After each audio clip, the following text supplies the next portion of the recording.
welcome to another week of Garden-Wise Adventures.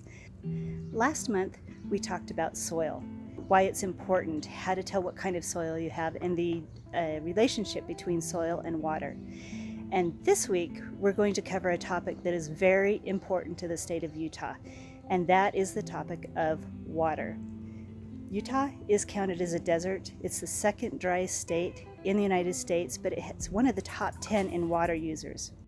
So we, as people of Utah, need to do a little bit better about understanding water and how to water our plants. So this month we're going to cover, the most important one, lawn water.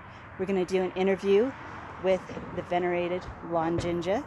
He's somebody that I've known for quite a few years and really respect his opinion, and he's got a method of making sure your lawn gets enough water without overusing water.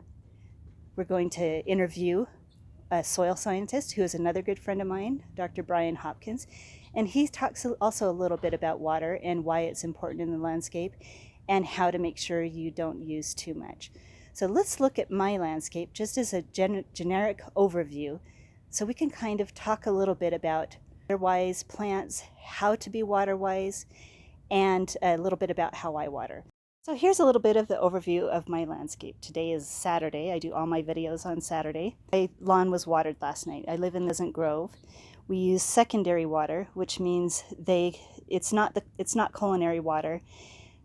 A lot of the cities have their own water sources, and they will take water from those sources. Ours is a canyon up in these mountains behind our house, and they'll store that water in a tank, maybe filter the fish out of it. I don't know. Sorry, City of Pleasant Grove, but your water quality is pretty poor. Anyway, they will filter it slightly, and then you can use it as landscape water. It is definitely not drinking water because it has all the bacteria in it. Now, as you can see, we have what looks like overspray, but never fear, that is not overspray. It sprinkled this morning for about 3 minutes. So one thing I wanted to talk about a little bit. Yes, I watered last night. No, I did not know it would rain this morning. But it did not rain enough for me to turn off my irrigation. And we will discuss that on a little bit later this week, on how you know when it's rained enough so that you don't have to water again for a day or two, and how long you would need to go without watering, depending on how much it rained. So anyway, everything in the middle of my landscape is covered by lawn sprinklers. This is going to change when I save up a little bit more money. I'm sick of my grass. I'm sick of watering it. It's in an odd shape. It's not the local scape design, which is another topic we'll cover another month, where you have a central open lawn area that is easy to water and efficient to water. But everything that I put in this bed in the middle can take lawn water. But it can also be drought tolerant, so I would love to remove all of this grass, spread out these plants a little bit, put in some more drought tolerant plants, and then I can maybe get this so that I only have to water it once a week or maybe even less. I had my irrigation guy come in and remove all of the lawn sprinklers out of this bed. So this bed is being watered by what's called netafim. I am going to need to replace that netafim. Netafim does end up needing to be replaced, every 5 or 6 years because the holes do clog. So far, this area is still doing really well. They're all drought tolerant plants, so they don't need a ton of water. My hill back here is also on netafim. Now, if the netafim clogs there and quits working, it's going to be extremely difficult to replace that because this hill has completely filled in. It only gets watered twice a week. It could probably go down to once a week, and I water it for an hour. But it does really well. Part of the reason why I water it twice a week is because it's attached to the grapevines along the fence line.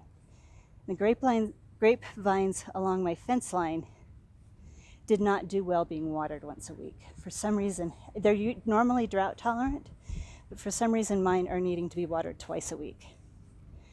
My garden beds also have netafim, but because they've been exposed to the sun more than the other netafim, they have clogged. So I've done something that is forbidden, not a great idea. I've added spray heads to the Netafin. They're clogged, so the spray heads now are the ones that are working. I'm going to be replacing these irrigation lines probably next spring. I've been slowly collecting the parts so I don't have to spend as much money. Well, I mean, I'll spend as much money, but not all at the same time. So I've been collecting parts to get that all changed out. But these beds only are watered 3 times a week, even in the hottest part of the summer. There's a lot of the year, in the spring and the fall, where I only water it twice a week. I'm not sure if it's the way the soil is, where it's holding water higher up in the beds, because of the clay layer underneath, but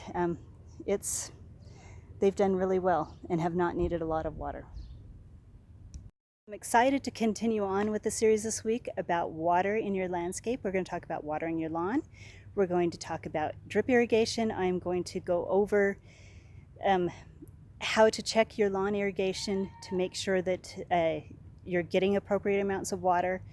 And we're going to interview a few people about water. So go have a wonderful garden adventure, and we'll see you later this week.